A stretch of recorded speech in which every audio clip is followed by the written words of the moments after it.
Faz tempo que eu não faço um vídeo porque eu estava em um período bastante complicado da faculdade. E agora que as coisas acalmaram, eu consegui arranjar tempo para voltar a fazer os meus vídeos sobre a lógica. No vídeo anterior, só retomando, eu falei um pouco sobre a lógica que eu chamei de formal. Antes de continuar na lógica formal, eu acho importante a gente trabalhar um pouco com a lógica matemática. E aqui a gente vai começar a trabalhar esses conceitos, os conceitos da lógica matemática, e depois nós veremos que tem uma aplicação na lógica que vai se seguir. E retomamos a lógica formal também. Muito bem, vamos começar. Existe uma estrutura que é bastante simples, é elementar da lógica matemática, que é a do e ou do ou. Por exemplo, eu quero A e B, ou eu quero A e B, ou B. Tem uma relação entre A e B, entre essas duas coisas. Se eu digo que eu quero A e B, significa que eu quero tanto A quanto B. Eu quero os dois simultaneamente. Eu só aceito esses dois. Quando eu digo que eu quero A ou B, significa que eu posso ficar feliz com A, eu posso ficar feliz com B, ou eu posso ficar feliz com A ou B. Eu quero só, no mínimo, um dos dois. A gente representa o E por esse sinal de um V para cima, uma seta para cima. Nesse caso eu coloquei esse símbolo porque eu não encontrei o símbolo exato. E o ou seria esse símbolo voltado para baixo, seria um V. Então, o ou seria um V e o E seria um V invertido, virado, apontando para cima. Para quem já lembra um pouco melhor da parte de matemática, quando se trabalha com conjuntos, existe um símbolo que é uma espécie de U, que significa a união dos conjuntos, ambos os conjuntos. Quando esse U é ao contrário, significaria que é a interseção entre os conjuntos. E daí, nesse caso, seria mais ou menos a mesma regra, só que não se trabalha com conjuntos, se trabalha com proposições ou com objetos, e não seria um U, seria uma coisa um pouco mais pontuda, assim, no caso V. Tá bom, a gente vai trabalhar então agora com as tabelas verdades, que elas servem para sistematizar de uma forma gráfica um pouco mais rápida alguns conceitos. No caso, a gente tem aqui as quatro colunas básicas, que é P, Q, P e Q e P ou Q, respectivamente. Eu vou primeiro explicar o que significa o P ou Q, que é um pouco mais fácil. P ou Q significa o seguinte, que é a quarta coluna. Se P ou Q é verdadeiro, então P ou Q é verdadeiro. É uma coisa bastante lógica, assim. Eu quero que um dos dois... Para que P ou Q seja verdadeiro, é preciso que ou P seja verdadeiro ou Q seja verdadeiro. É basicamente isso. Então aqui, se nós pegamos a primeira linha, sem contar essa mais forte, para P, Q se P é verdadeiro e Q é verdadeiro, então P ou Q é verdadeiro. Se P é verdadeiro e Q é falso, P ou Q é verdadeiro. E se P é falso e Q é verdadeiro, P ou Q é verdadeiro. Porque P ou Q precisa que ao menos um dos dois seja verdadeiro. No entanto, se os dois forem falsos, na quarta coluna, na quarta linha, quer dizer, se os dois forem falsos, então P ou Q é falso. Agora nós vamos para a terceira coluna, que é do P ou Q. Para que P e Q seja verdadeiro, é preciso que tanto P quanto Q seja verdadeiro. Que no caso só seria a primeira afirmativa. Eu vou trabalhar um pouco com exemplos que talvez fique mais fácil. Embora, assim, voltando para o slide anterior, é aquilo que eu expliquei. Se eu quero A e B, significa que eu quero os dois. No caso, por exemplo, se verdadeiro aqui no caso seria se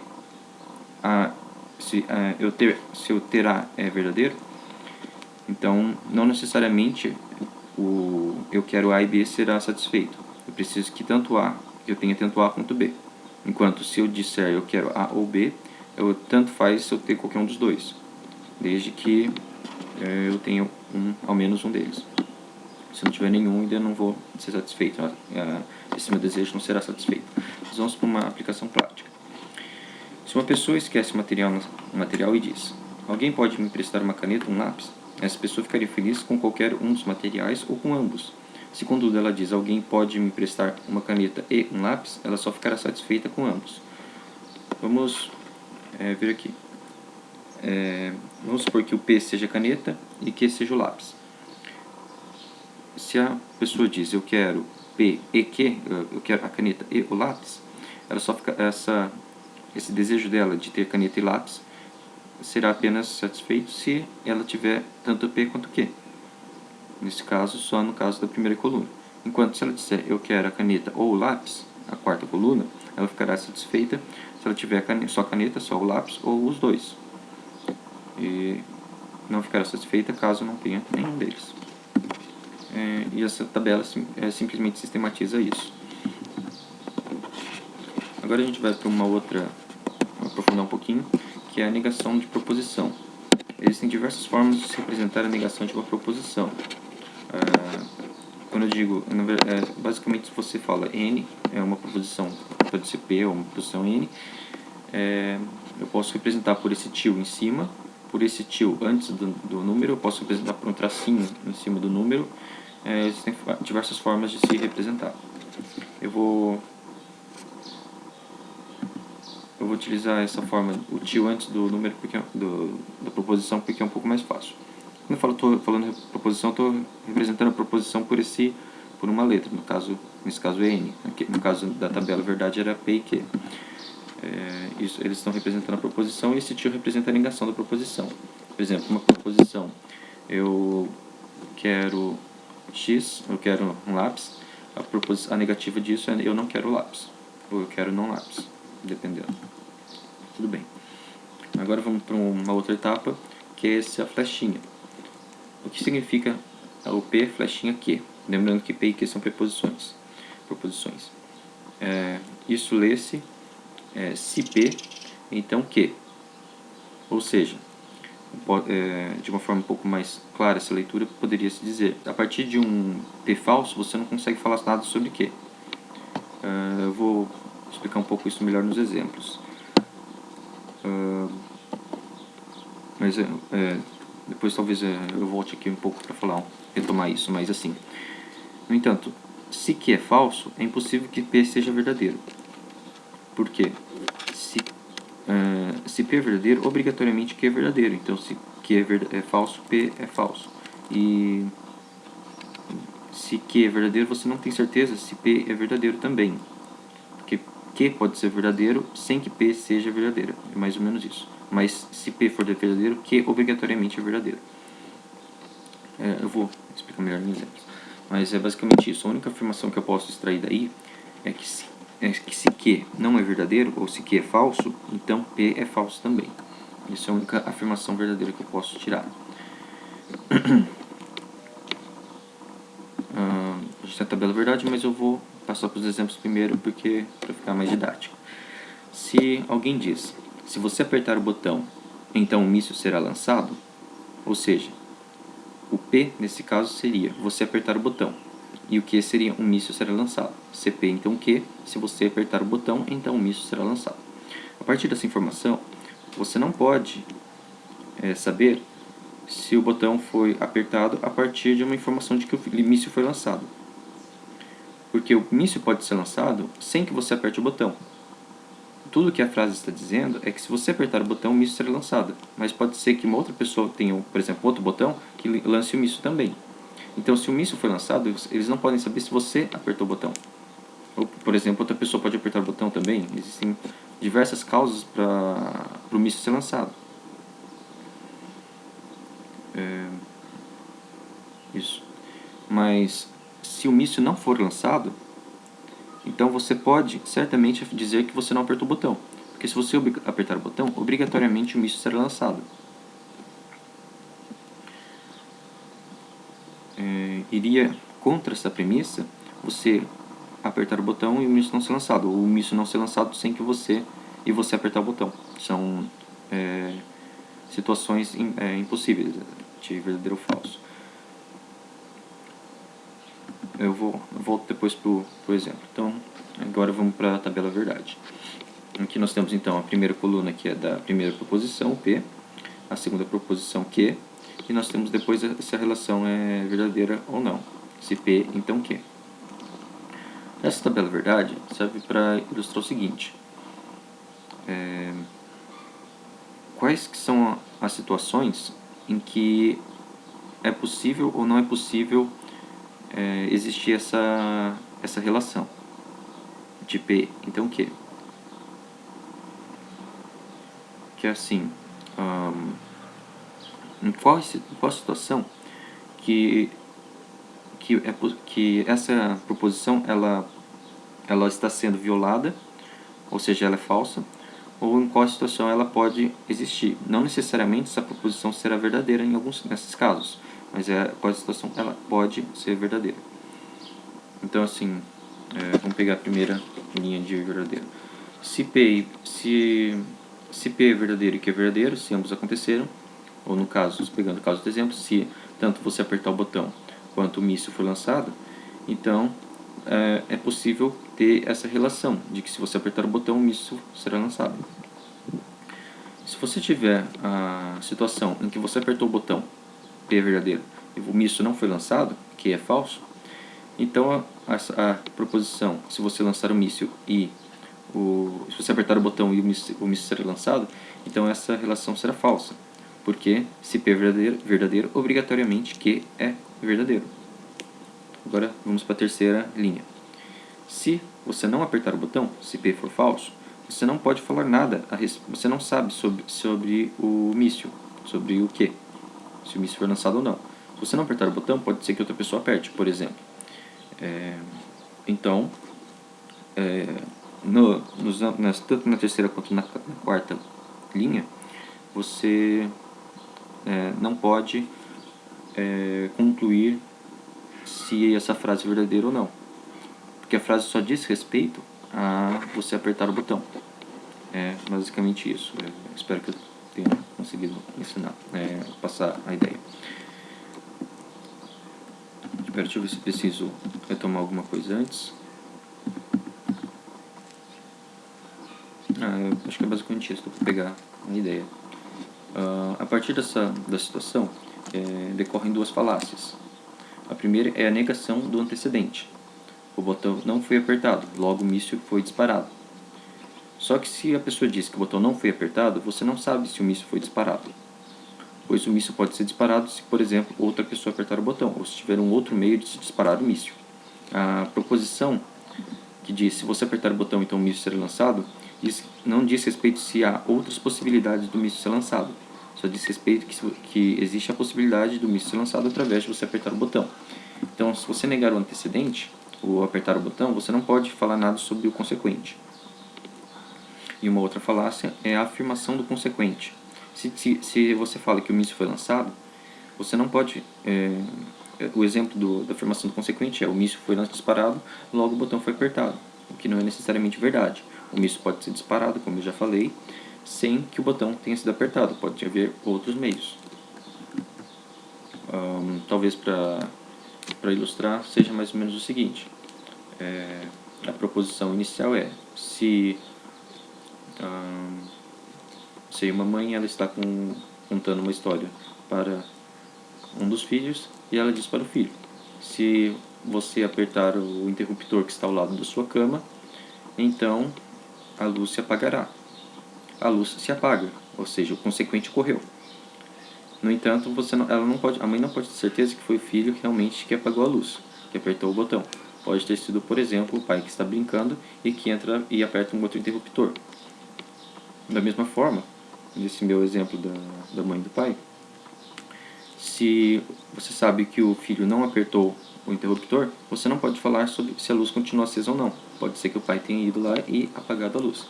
Então, disso decorrem essas duas falácias. Agora, uma outra situação que envolve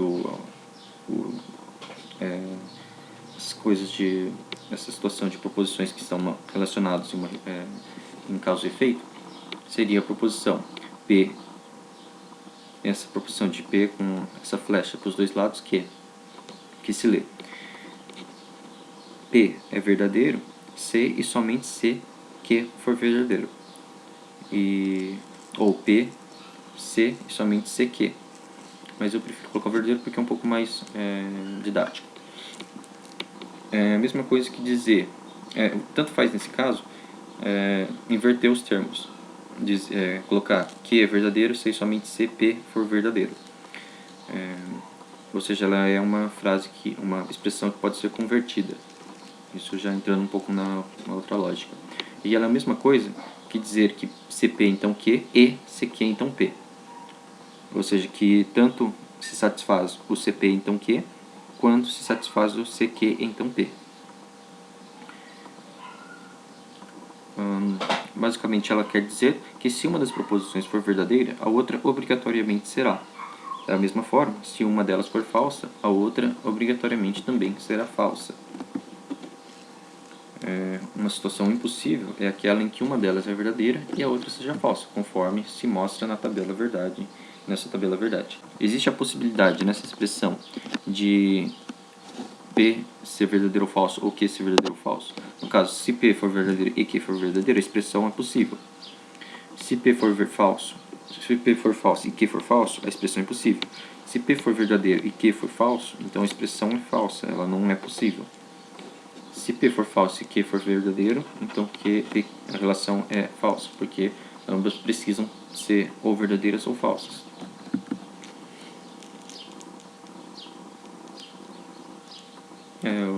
Novamente sobre a conversão, que se eu posso dizer que CP então Q, CP e somente C, não, pera, C e somente CP então Q, ou CP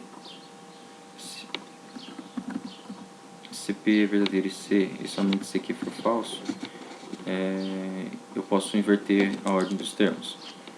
Por exemplo, em relação ao homem é o P e o animal racional é o Q. Se eu digo C e somente C for homem, então é animal racional. É a mesma coisa que eu dizer, tem o mesmo peso em termos de estrutura lógica do que eu dizer C e somente C é animal racional, então é homem. Porque ambos os termos podem trocar de ordem na expressão. Agora, essa segunda expressão é mais ou menos a seguinte: eu estou observando um aquário. Neste aquário tem vários tipos de animais. Por exemplo, pode ter, sei lá, um caranguejo, uma anêmona. Só que neste aquário, o único animal que tem escamas é um peixe. Então, eu posso me referir a este animal como peixe ou como animal com escamas no aquário. Tanto essas duas expressões referem-se exatamente ao mesmo animal. Então, eu posso dizer C e somente C peixe, então animal com escamas, ou eu posso dizer C e somente C animal com escamas, então peixe. Só para dizer que eu posso inverter esses termos na construção. Por exemplo, eu posso falar C e somente CP, então Q, eu posso falar Q, C e somente C, então P. Eu posso inverter a sequência dos termos na frase. O terceiro exemplo seria o pneumococo é o único causador da pneumonia. Então, eu posso dizer que C e somente C há pneumonia. Então, há uma doença causada por pneumococo. E C e somente C há uma doença causada por pneumococo, há uma pneumonia. Basicamente isso. Eu vou agora colocar uma afirmação prática, que é o seguinte: a afirmação é: se e somente se você apertar o botão, o míssil será lançado. Ou seja, a única maneira do míssil ser lançado é você apertar o botão. Esse e somente se implica em só existir uma possibilidade para uma coisa uma única causa que por si só é suficiente para realizar o efeito. A partir daí, se o míssil for lançado, é certo que o botão não foi apertado. E se o míssil não foi lançado, o botão não foi apertado. Se o botão não foi apertado, o míssil não será lançado. A única maneira de lançar o míssil é apertando o botão. Somente apertando o botão, o míssil será lançado. Não existe, por exemplo, outro botão, ou não existe, por exemplo, outra pessoa que pode apertar o botão. Claro que assim, na realidade pode existir essa frase não seria completamente verdadeira, porque outra pessoa poderia talvez apertar o botão. Mas se, por exemplo, existir um leitor de digitar um botão ou uma coisa assim que identifique e somente a pessoa possa apertar, essa frase se tornar verdadeira e a situação ser verdadeira. Eu posso, por exemplo, tirar o você da frase, dizendo se e somente se apertar o botão, o míssil será lançado. Então, a única maneira de lançar um míssil será o botão, você apertar o botão independente da pessoa. Mas a questão é a seguinte, não é preciso que a gente trabalhe com essa afirmação independente dela ser verdadeira ou falsa. A gente se pode, por exemplo, ter uma expressão dizendo se e somente se o cão for, se e somente se cão, então ele é azul. Essa afirmação ela não condiz com a realidade, mas a gente trabalha com ela no campo da lógica, porque a lógica independe dessa realidade das premissas, pelo menos inicialmente a gente trabalha dessa forma. Depois vai haver algumas situações em que é preciso ter uma relação com a verdade, mas o estudo da lógica é o estudo que você vê assim a coerência dos termos.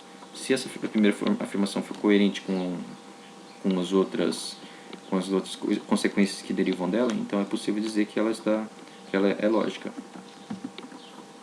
Basicamente isso, e obrigado por assistir.